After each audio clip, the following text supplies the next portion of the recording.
నమస్తే అండి, welcome to రాధారాణీస్ kitchen. పాతకాలం నాటి ఆంధ్ర స్టైల్ నల్ల ఉలవచారు తయారు చేసుకున్నామండి. పాతకాలం నాటి ఉలవచారు రుచి రహస్యం మీకు తెలియాలంటే వీడియోని ఎక్కడా స్కిప్ చేయకుండా చివరి వరకు చూడండి. ఉలవచారు తయారీ కోసం కావలసిన పదార్థాలు: ముందుగా చింతపండుని నానబెట్టుకుందాం. మనం ఉలవలు ఫ్రై చేసుకునేసరికి చింతపండు నానుతుందండి. ముందుగా ఉలవలని వేయించుకుందాం. సిమ్లో పెట్టుకొని కలుపుకుంటూ వేయించుకోవాలండి. నల్ల ఉలవలు ఆరోగ్యానికి చాలా మంచిది.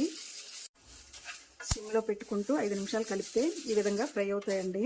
చిన్నగా చిటపట సౌండ్ వస్తుంది. ఫ్రై అయిపోయండి, దించేసుకుంటున్నాను.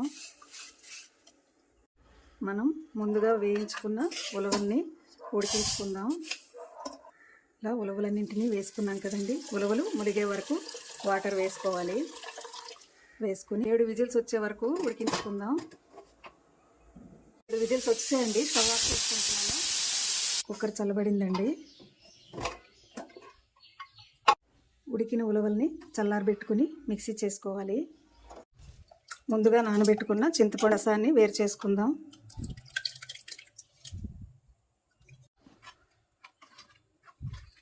ఈ విధంగా రసాన్ని వేరు చేసుకున్నాం. రుచి కోసం 2 టమాటాలు వేసుకుంటున్నాను.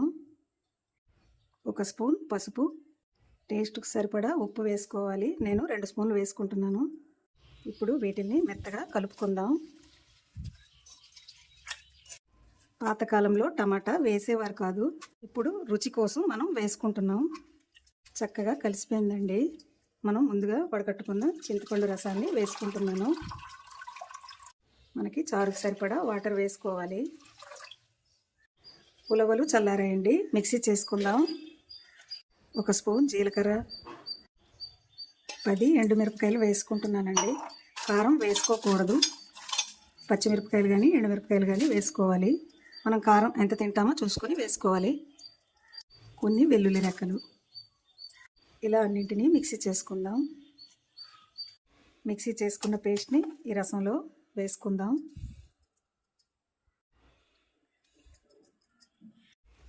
పేస్ట్ వేసుకున్నాం కదా, చక్కగా కలిసేలా కలుపుకుందాం. అన్నింటినీ కలుపుకొని స్టవ్ పై పెట్టుకున్నాము. ఇప్పుడు మరిగించుకుందామండి. ఈ విధంగా మరుగుతుంది కదండి, కలుపుకుంటూ పావుగంట మరిగించుకోవాలి. ఈ నల్ల ఉలవలతో తయారు చేసుకోవడం వల్ల కిడ్నీలో రాళ్ళు కరుగుతాయి, శరీరం బరువు తగ్గుతుంది, వాత నొప్పులకు కూడా సూపర్గా పనిచేస్తుంది. అలానే ముడుకుల బలానికి కూడా ఉపయోగపడుతుందండి.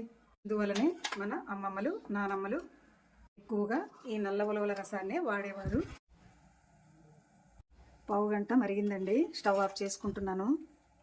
తాలింపు కోసం తగినంత ఆయిల్ వేసుకుందాం. ఆవాలు, 1 స్పూన్ జీలకర్ర, ఆవాలు వేగేయండి. కొన్ని వెల్లుల్లి రెక్కలు, 4 ఎండుమిర్చి, ఉల్లిపాయ ముక్కలు వేసుకుంటున్నాను. వేసుకున్నాక కలుపుకుంటూ ఫ్రై చేసుకోవాలండి. ఈ తాలింపుకి వేరుశనగ నూనె అయితే టేస్ట్ బాగుంటుందండి. కర్రీ లీవ్స్ వేసుకుంటున్నాను. తాలింపు వేగిపోయిందండి. ఎప్పుడైనా తాలింపు సిమ్లో పెట్టుకుంటూనే మంచిగా ఫ్రై చేసుకోవాలి.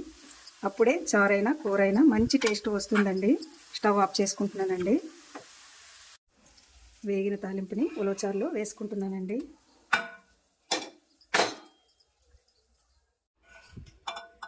ఎంతో రుచికరమైన ఆరోగ్యకరమైన ఉలవచారు తయారైపోయిందండి. మీకు కనుక ఈ వీడియో నచ్చినట్లయితే లైక్ చేయండి, షేర్ చేయండి, మా ఛానల్కి సపోర్ట్ చేయండి. Thanks for watching.